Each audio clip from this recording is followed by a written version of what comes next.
Good morning, good afternoon, good evening everybody, and Merry Christmas Eve. This is an off-the-cuff video. I didn't expect to do a video like this today and definitely didn't want to do it, but I am on the way back from Essex. Why, you may ask, am I 3 hours away from my house on Christmas Eve? Well, in short, it's finally happened. My car has blown up, so sit back and enjoy. I'll talk you through it. Today's antics. I've travelled to Essex today to a company called NZ Engines to pick up my Defender because the other day it blew up in catastrophic fashion. So, I guess where to start? Well, look, I bought the Defender about 4 months ago, changed the Range Rover for it. No particular reason other than I've always fancied a Defender. This one came up, my boss gave me a great deal on it, so I bought it. I've ran it flawlessly for the last 4 months, and then all of a sudden, on the way to my place of work for an event, my wife was driving. I'm not trying to insinuate anything, but it just so happens that on the, gosh, that sun's low.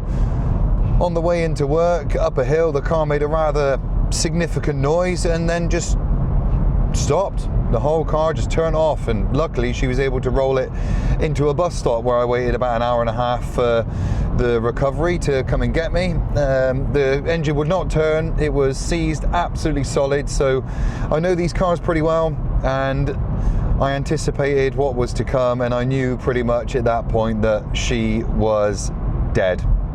It wasn't going to be a simple fix, so I had to set about getting the car looked at, diagnosed and sorted out. Now thankfully, again, I've got a warranty with this car and I'm pleased to report they have absolutely come to the table.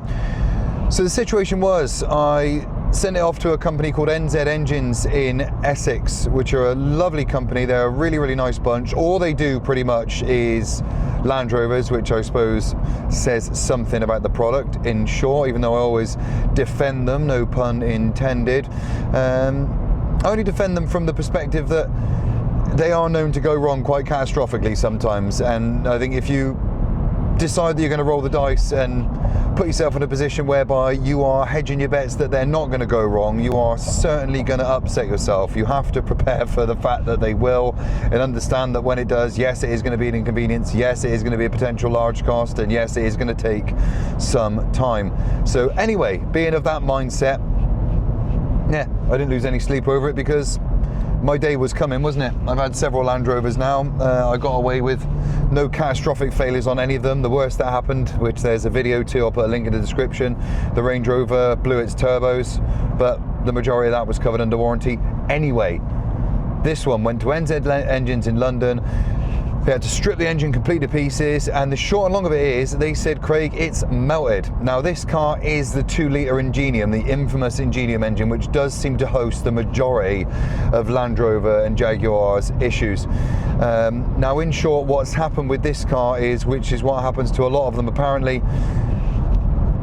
the oil just degrades, it degrades, the engine overheats internally and it seizes solid. It basically melts the pistons to the outside, whereas this one lost complete compression on all 4 cylinders, snapped the crank while it was at it as well. So what I thought might be an engine rebuild was not. They had to replace the block on this one. It was unsalvageable, this car. At the same time, it threw one of the turbos along with it, and the other one was, well, they described it as having play advised replacement. So I ended up having to do 2 turbos as well. So in short, it's a complete replacement engine for this car. Couldn't rebuild it, replacement block, replacement internals, all the interior gubbins, crank, so on and so forth. 2 turbos along with it. It doesn't always happen like that with these Ingeniums, but it usually does. They usually do melt, to be quite honest. And I asked him while I was there, why do they go wrong so catastrophically? And he said it's a combination of things, really. A, they're not really built that well in the first place, with all the emissions and systems in and around them and stuff like that. The oilways and stuff are just starved all the time. And with these ones, Land Rover set the service intervals to 2 years or 21,000 miles. This car's been over serviced, and even then he said it's just an absolute well, it's a stretch to say the least, putting it in kind of words, as opposed to what he actually said. He said it's just too long.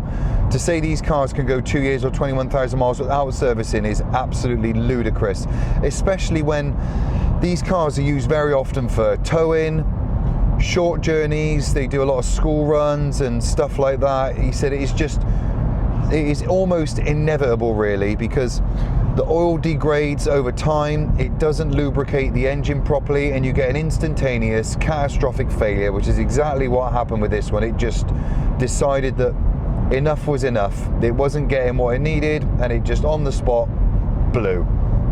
That's what happened. Now, we sell a significant number of these where I work, and to be honest, some of them definitely do go wrong catastrophically, and I always do try and prep customers and say, look, you need to prepare for the worst if and when it does happen. You need to have a warranty. You've got to understand the Land Rover product it's a lifestyle Land Rover, not just a car. It's not just for Christmas. Land Rover is a lifestyle. And if you're not prepared for the worst case scenario, then I think one day you're going to have a really, really bad day. Anyway, we are where we are. Full engine replacement, internals, the ancillaries we could reuse, except from the turbos, so on and so forth. Anyway, short and long of it is, the bill with this car came to, with a new battery, 2 new turbos, and an engine replacement and full rebuild, it came to, with the VAT, £11,940. Fucking ouch! Ouch on Christmas Eve! Thank you, Land Rover. Luckily, the warranty did come to the table. The warranty is maxed at £6,000, the warranty I've got. Now, in my short-sighted level of research, I thought you could get an engine rebuild for one of these for about £4,500. So I thought, if the worst case scenario does ever present itself, I'm still within the claims limit, but I didn't anticipate how bad they can actually go wrong, and that you'd need to potentially actually replace the engine, which is more money, more work. So I sold myself short there. You obviously can get warranties with a higher claims limit. I don't think it would have covered the turbos anyway, because one was consequential and the other was best practice, so it wasn't going to cover the £2,100 plus VAT worth of turbos.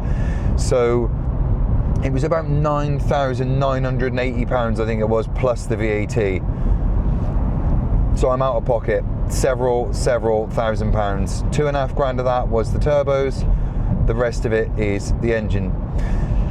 So that's how my Christmas is. Now, it is what it is. I'm in the car, about to pay the bill. What's done is done. Does it make me think any less of Land Rovers or change my opinion? No. You might call me mad, but no, it doesn't.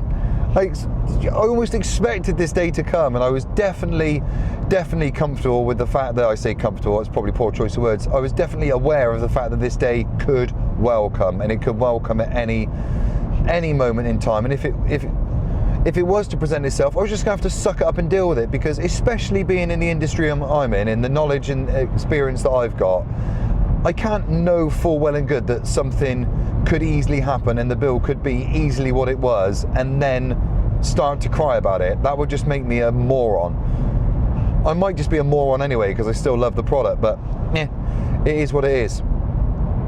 So I guess what I should be saying is, look, again, everything I say in my videos about Land Rovers orientates around, if you're not prepared and covered for the worst case scenario to present itself, then just don't buy one. Just don't buy one. In my experience, I think the Ingeniums do, on average, fail more often than the 3 litres. The Ingenium diesel in particular, actually, I think it is. I don't see a load of issues with the petrols, timing chains and stuff, but the warranty would easily cover that for a premature timing chain failure. But the Ingenium diesel seems to be the worst one out there. If anyone in there in the comments can shed more light on exactly why that is the case, then I'm happy to read and learn, definitely. And I know the 3 litre V6, the SD V6 in the Range Rover that I had, they are susceptible for crank failure and things like that, but I didn't experience that myself. But this car, 85,000 miles, 2020, boom, here we are, new engine. What it means going forward is, and I'll talk more about this in the other video because I've got this on PCP and it's only for a couple of years, but what it means going forward is, in theory, touch wood, in theory, now that I've done the turbos, the engine and a new chain along with it, I shouldn't see anything nasty. God, that's I can't remember what the phrase is, counting your chickens if ever I've heard it, but I should hopefully not see anything catastrophic go wrong. Should I? Hopefully not. I'd like to think that's all said and done with the bill that I've just paid for it. But anyway, yeah, doesn't change my opinion on the Land Rover. In fact, it just enthuses everything that I've said before about them, that you've just got to prepare for the worst, because it can and does happen. There is obviously a significant design flaw somewhere, paired with Land Rover's ridiculous maintenance schedules, that just means these cars can essentially implode. And when that happens, as I always say, Land Rovers aren't a cheap product. They are expensive. Everything on them is expensive. Don't expect to get away with a small bill. You've got to get a really, really good warranty and attach yourself to an understanding that basically means if the day comes, you've prepared yourself mentally for it, because that's what it is. Now, these guys in London, NZ Engines, to be fair, they had the car stripped, diagnosed, rebuilt and back together, including waiting for the warranty to claim, which I must admit AutoGuard were really quick. They approved the claim within 24 hours. I had the car back within the space of a month. I say, not what I wanted on Christmas Eve, to be catching the bloody train to Essex, which is exactly what I had to do, which is, to be fair to the London underground and train system, was actually very flawless today. No late trains. We were there in a timely fashion. It didn't take any longer than anticipated. But yeah, catching the train to flipping Essex, which is about 3 hours all said and done on Christmas Eve, plus a 3-hour drive on the way back, plus a 20-minute walk from the train station to the engine rebuilders. Not how I wanted to spend Christmas Eve, paired with a 12 grand bill. But like I say, I'm not going to cry about it, because I'm the moron that keeps buying Land Rovers. Yeah, it is what it is. But I thought I'd share that, and there's not much more detail I'm going to go into in this video, because I don't want to drag it out, but I will refilm why I bought the Defender instead of the Range Rover this time, and what I think of the Defender, because it is a bloody lovely car. I really, really do love this car. There's various pros and cons over and above the Range Rover that I do like, but I think the point of this video is just to reinforce the whole let that be a lesson to you sort of thing. If you're preemptively going into Range Rover ownership thinking you're going to roll the dice and get away with it, like I tell all my customers, you can't behave like that. It will catch you out and upset you. It really will.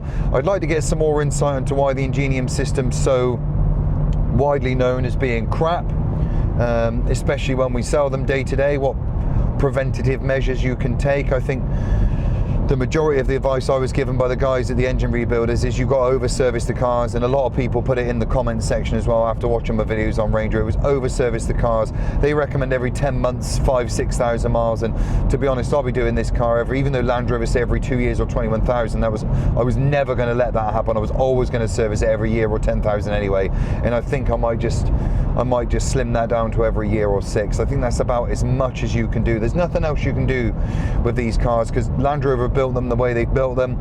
They run the way they run. They behave the way they behave, and things that can happen might and do happen. The only thing you can do is due diligence and preventive maintenance. Just over service the cars to give yourself the best luck, the best chance, I guess. But yeah, any more insight I get, I will certainly be sure to report as I live my life with an Ingenium Land Rover. But I think that's it for now. We're losing the light now. It's cracking on. I'm about 60 miles from home on Christmas Eve. So thanks so much for tuning into this very short and abrupt video on my woes with my Defender. But I wish you all a very, very Merry Christmas. Don't forget to like the video. Comments, please send me your comments. Call me crazy, swear at me. But some more information and your experiences shared would be very appreciative. But please smash the like button. Don't forget to subscribe. Thanks very much for being with us. Merry Christmas, everybody. Bye for now.